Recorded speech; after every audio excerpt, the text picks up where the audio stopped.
Okay, here we are. It is time to put up some more wallpaper.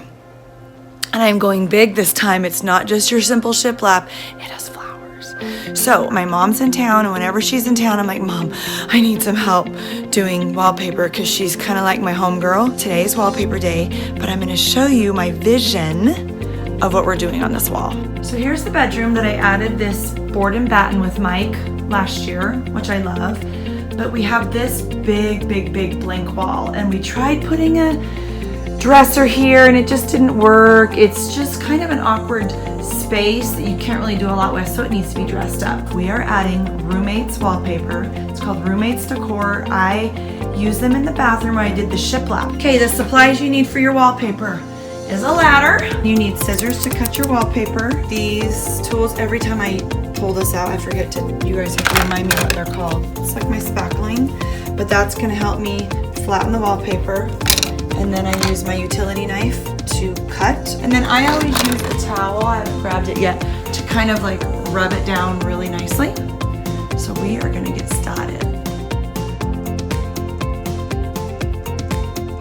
So something else that they tell you to do, you're always gonna start on the left wall, and you're gonna measure where you're gonna start, 20.5 inches, and you're gonna mark it multiple times and then draw a line. Because if you try to line up your wallpaper, sometimes that's not even. If you do that, you'll get it slanted. So you're gonna actually make your own line measured up to that first. So that's what we're doing with this measuring tape and our pencils.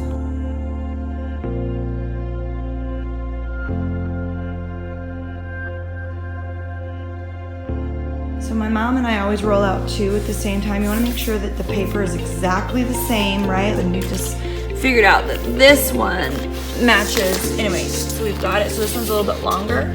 So we're gonna start with this piece and we'll measure up, and we add on 1/4 inch on each side just to mess with it, but we're ready to go.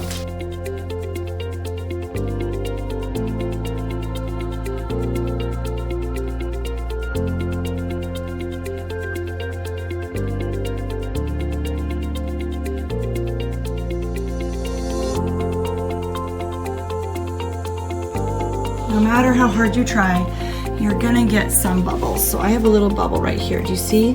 I've tried to push it out and it's not going.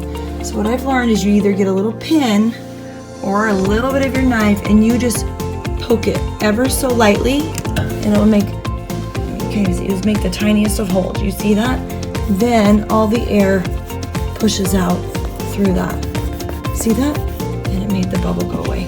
You take your rag and just kind of rub it, but I'm seeing, nope, see it's, oh, I've got one more little bubble right there, but that big one, it took it out.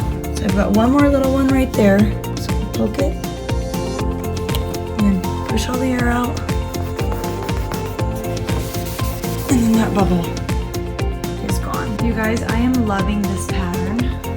It's taken us 2 hours, but that's because we've had tons of visitors and we've had to pause. When you look at this, there's some overlapping we had to do because we're not perfect hanger-uppers. Can you even tell? You cannot see a difference, and I think it looks so dang cute. So this is a really great pattern to not be perfect at. Looking good, huh, Mama?